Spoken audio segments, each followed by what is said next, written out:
যোৰহাট লোকসভা সমষ্টিৰ পৰা বিপুল ভোটৰ ব্যৱধানত জয়লাভ কৰি আমাৰ আজি যোৰহাটৰ পৰা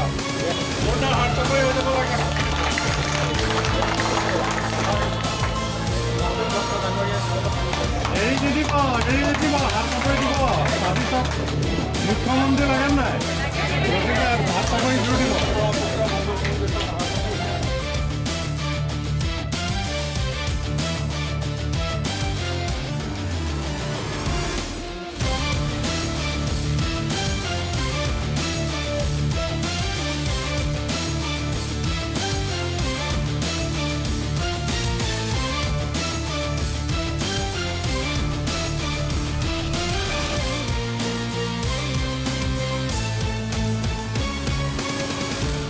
যে মোৰ যোৰহাট লোকসভা সমষ্টিত জিকা এটা ডাঙৰ কাৰণ হৈছিলে মুখ্যমন্ত্ৰী হিমন্ত বিশ্ব শৰ্মা ডাঙৰীয়া বা তেখেতৰ সোঁহাত বাওঁহাত।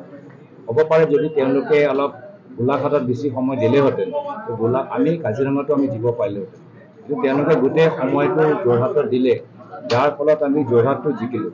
মোৰ এটাহে অনুৰোধ যে তেওঁলোকে খালি গুৱাহাটীৰ ভিতৰত আবদ্ধ হৈ থাকিব নালাগে, তেওঁলোকে বাৰম্বাৰ মুখ্যমন্ত্ৰী আৰু তেখেতৰ সোঁহাত বাওঁহাতক গোলাঘাট, যোৰহাট, শিৱসাগৰ, আমাৰ ডিব্ৰুগড়, তিনিচুকীয়া সকলো ঠাইত যাবলৈ বিনম্ৰভাৱে অনুৰোধ কৰিলোঁ। মানে ভ্ৰমণটো তেওঁলোকে নিজৰ ভ্ৰমণটো চলাই থাকক, এয়া মোৰ বিনম্ৰভাৱে অনুৰোধ। সোঁহাত বাওঁহাত আৰু মুখ্যমন্ত্ৰীও, যিজন মুখ্যমন্ত্ৰী উৰুকাৰ দিনত যোৰহাটৰ সন্ধিয়া বজাৰত আমাৰ মহিলাসকলক দৰালে, মইতো মুখ্যমন্ত্ৰীকে ধন্যবাদে জ্ঞাপন কৰিছোঁ। যোৰহাটত যে আমি 11,000 লিড ল'লোঁ, তাত ডাঙৰ এটা কাৰণ হৈছে যে উৰুকাৰ দিনত মুখ্যমন্ত্ৰীয়ে আমাৰ অসমৰ গাঁৱৰ মহিলাখিনিক যোৰহাটত নিজৰ চাইকেল যাত্ৰাৰ অংশগ্ৰহণ কৰিবলৈ তেওঁলোকক আমনি দিলে, যাৰ ফলত মহিলাখিনি হিতাধিকাৰীবোৰ চব কথা পাহৰি এটা শিক্ষা দিছে। মই সেইকাৰণে মুখ্যমন্ত্ৰী আৰু তেখেতৰ সোঁহাত বাওঁহাত মোৰ ষ্টাৰ কেম্পেইনাৰ হিচাপে মই পুৰস্কাৰ দি মই ভৱিষ্যত তেওঁলোকে সদায় যে গোলাঘাট, যোৰহাট, শিৱসাগৰ আই থাকে, মই নিমন্ত্ৰণ জনাওঁ। এই যোৰহাট লোকসভা নিৰ্বাচন মাত্ৰ ছেমিফাইনেলহে। মই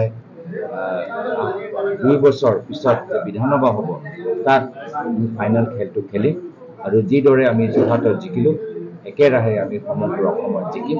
এই কথা কৈ আমাৰ কৰ্মীখিনিক, আমাৰ কংগ্ৰেছৰ হৈ ৰাইজৰ ওচৰত যাবলৈ আহ্বান জনালোঁ। ভোটাৰসকলক এটা নতুন ৰাজনীতি বিচৰাৰ কাৰণে তেখেতসকলক মই শুভেচ্ছা জ্ঞাপন কৰিছোঁ। মহিলাসকলে যি আজি হিতাধিকাৰী এই ৰাজনীতিৰ পৰা আমনি পায়, বাস্তৱ নিজৰ জুৰুলা ঘৰলৈ পুনৰবাৰ চিন্তা কৰিছে, মহিলাসকলকো শুভেচ্ছা জ্ঞাপন কৰি চৰকাৰী চাকৰিয়াল আজি দেখিছে যে তেওঁলোকৰ চৰকাৰৰ ডাঙৰ ডাঙৰ মন্ত্ৰী, ডাঙৰ ডাঙৰ ঘৰ হৈছে, কিন্তু চৰকাৰী কৰ্মচাৰীসকলৰ অৱস্থা একদম বেয়া। তেওঁলোকেও আজি যে ভোটদান দিছে, মই জনসাধাৰণৰ তেখেতৰ বিবেকৰ বাবে মই শুভেচ্ছা জ্ঞাপন কৰিছোঁ। আৰু তাৰে প্ৰভাৱ এইবাৰ আমি ভাৰতৰ বিভিন্ন লোকসভা সমষ্টিত আমি দেখা পাইছোঁ।